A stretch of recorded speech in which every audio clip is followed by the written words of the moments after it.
Everyone, welcome back to Yashu's vlog. ನಾನು ಇವತ್ತು ಕಾಯಿ ಸಾಸಿವೆಯನ್ನು ಹೇಗೆ ಮಾಡೋದು ಅಂತ ತಿಳಿಸ್ಕೊಡ್ತೀನಿ. ಇದು ಸೇಮ್ ಪುಳಿಯೋಗರೆ ಗೊಜ್ಜು ಥರನೇ ಇರುತ್ತೆ, ಬಟ್ ನಮ್ಮ ಕಡೆ ಇದನ್ನು ಕಾಯಿ ಸಾಸಿವೆ ಅಂತ ಕರಿತೀವಿ. ಅದು ಗೊಜ್ಜಿದು. ಇದು ಹೇಗೆ ಮಾಡೋದು ಅಂತ ತಿಳಿಸ್ಕೊಡ್ತೀನಿ ಬನ್ನಿ.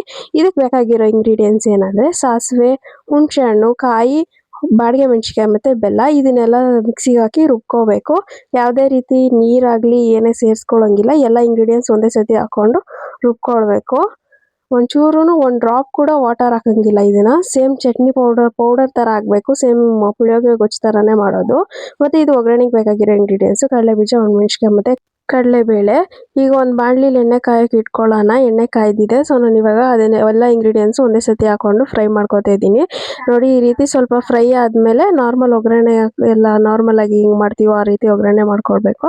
ಅದಾದಮೇಲೆ ನಾವು ರುಬ್ಬಿಟ್ಕೊಂಡಿರೋಂಥ ಪೌಡರ್ನು ಅದಕ್ಕೆ ಸೇರಿಸ್ಕೊಂಡು ಚೆನ್ನಾಗಿ ಫ್ರೈ ಮಾಡ್ಕೊತಾ ಇದ್ದೀನಿ. ಇಲ್ಲಿ ನಾನಿವಾಗ ಇದು ನೀಟಾಗಿ ಫ್ರೈ ಆದಮೇಲೆ ನಾವಿವಾಗ ಒಂದು ಬೌಲ್ಗೆ ಸರ್ವ್ ಮಾಡ್ಕೊತಾ ಇದ್ದೀನಿ. ನೋಡಿ, ಕಾಯಿ ಸಾಸಿವೆಯನ್ನು ರೆಡಿ. ಇನ್ಸ್ಟೆಂಟಾಗಿ 2 ಮಿನಿಟ್ಸಾಗಿ ಮಕ್ಕಳ ಲಂಚ್ ಬಾಕ್ಸ್ಗೂ ಮಾಡ್ಕೋಬೋದು ಈಸಿಯಾಗಿ, ಮತ್ತು ತುಂಬ ಟೇಸ್ಟಿಯಾಗಿ ಕೂಡ ಇರುತ್ತೆ.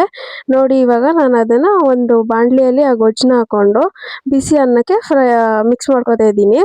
ಬಿಸಿ ಅನ್ನಕ್ಕೆ ಕಲಿಸ್ಕೊಂಡ್ರೇ ಅದು ಚೆನ್ನಾಗಿರುತ್ತೆ. ಸೊ ಇವಾಗ ನೋಡಿ, ನಾನು ಇಲ್ಲಿ ಕಲಿಸ್ಕೊಂಡಿದ್ದೀನಿ. ಇವಾಗ ಒಂದು ಪ್ಲೇಟ್ ಹಾಕೊಂಡು ಸರ್ವ್ ಮಾಡ್ಕೊತಾ ಇದ್ದೀನಿ. ನೋಡಿ, ಸಖತ್ತಾಗಿದೆ ಟೇಸ್ಟು. ನೋಡಿ ಮಾಡ್ಕೊಳ್ಳಿ. ಈ ನನ್ನ ರೆಸಿಪಿ ಇಷ್ಟ ಆಗಿದೆ, ಲೈಕ್, ಶೇರ್ ಮತ್ತು ಸಬ್ಸ್ಕ್ರೈಬ್ ಮಾಡ್ಕೊಳ್ಳೋದನ್ನ ಮರಿಬೇಡಿ. ಮತ್ತು ಎಲ್ಲ ಇದೇ ರೀತಿ ಹೊಸ ವೀಡಿಯೋಗಳ ನೋಟಿಫಿಕೇಶನ್ಗೋಸ್ಕರ ಬೆಲ್ ಐಕಾನ್ನ ಕ್ಲಿಕ್ ಮಾಡೋದನ್ನ ಮರಿಬೇಡಿ. ಮತ್ತೆ ಸಿಗುವ ಮುಂದಿನ ವೀಡಿಯೋದಲ್ಲಿ. ಅಲ್ಲಿಯವರೆಗೂ ಶುಭ ದಿನ.